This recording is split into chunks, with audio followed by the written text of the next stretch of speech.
Okay, so let's jump right into this deep dive. We've got a stack of sources today that honestly feels like a bit of a category error at first glance. Yeah, it really does. On one hand, you've got Homer's The Odyssey, which is this ancient Greek epic full of sea monsters and vengeful gods. And then on the other hand, we're looking at a church conflict resolution guide from the Gospel of Matthew. Right, it's high-stakes mythology versus a committee meeting agenda.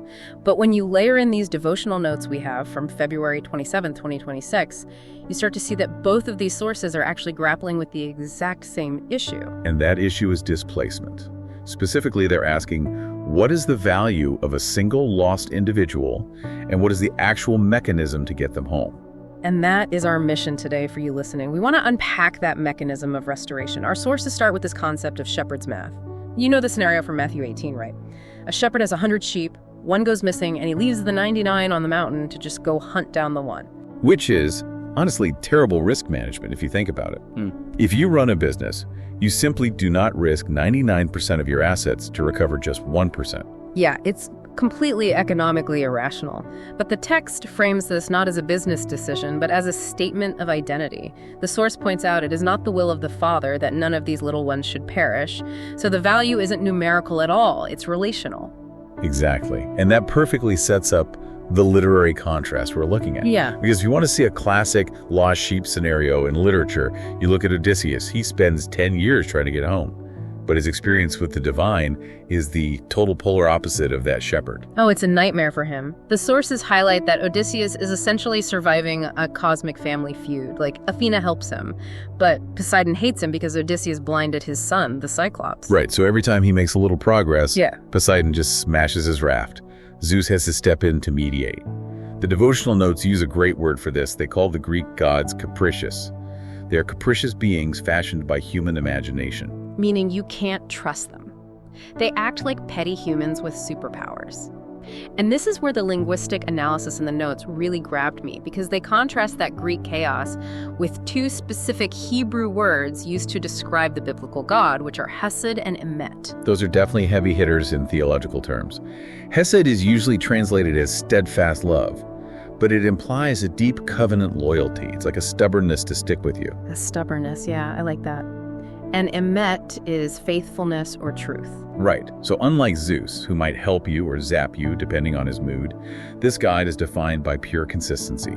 He isn't sitting on Olympus waiting for you to mess up. He is the shepherd actively tracking you down. The source makes this really sharp distinction here. Odysseus has to survive the gods, but the biblical little one is pursued by God. Emmanuel, right? God with us. Exactly. Which brings us to the practical side of the sources. Because if the theology is that God pursues the lost, then the practice laid out in Matthew 18 is that you need to pursue the person who hurt you. And this is where the rubber meets the road. It's easy to talk about Hest, but doing step 1 of this conflict resolution guide is a whole different story. Quote, "Go and tell him his fault between you and him alone." It sounds simple, but think about human nature. When someone hurts you, what is the very first thing you usually do? You tell 3 other people. You vent. You look for validation from your friends before you ever talk to the actual person. Yes. Which completely destroys the possibility of restoration. The source emphasizes that the goal here isn't to win an argument or be right.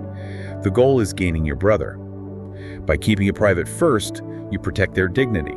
You give them an off-ramp to come back home. But the text is realistic. It knows people can be stubborn, so it offers an escalation ladder. If private fails, you bring 1 or 2 witnesses, not to gang up on them, but just to establish facts. And if that fails, you tell it to the community, the church. And if they still refuse, the text says, let him be to you as a Gentile and a tax collector. I think a lot of people hear that and think, okay, you're dead to me. Like it's permission to just shun them entirely. Right, but the notes argue it is actually the exact opposite. Yeah. Think about how the central figure in Matthew treated tax collectors. He ate with them. He pursued them. So treating someone like a tax collector means realizing they're currently an outsider who needs to be won over again from scratch. It's a reset of the mission field, not canceling the person. Exactly, and that recontextualizes the authority given in this passage. The text mentions binding and loosing, which sounds incredibly bureaucratic, but then it drops this famous promise, where 2 or 3 are gathered in my name, there am I among them. The climax of the argument. In the Odyssey, the gods are distant and hostile. Oh. But here, the text promises that Emmanuel manifests specifically in the messy, awkward work of conflict resolution. The meeting itself is the holy place. God isn't just in the temple, He's right there in the tense conversation where two people are trying to fix a broken relationship. It completely flips the script on what we consider heroic. We usually think of heroism as slaying the monster, the Odysseus model. But these sources suggest heroism is having the patience for a hard conversation without destroying the other person. It tells us that no little one, no matter how difficult or struggling or lost, should ever be despised. Which leads us to the final challenge for you listening today. Based on the source's application, who is the little one in your life right now? Who is that person you have been tempted to write off or ignore entirely? And does the truly heroic move actually look less like a battle and more like a quiet, private conversation to win them back? Something for you to chew on. Thanks for joining us for this deep dive.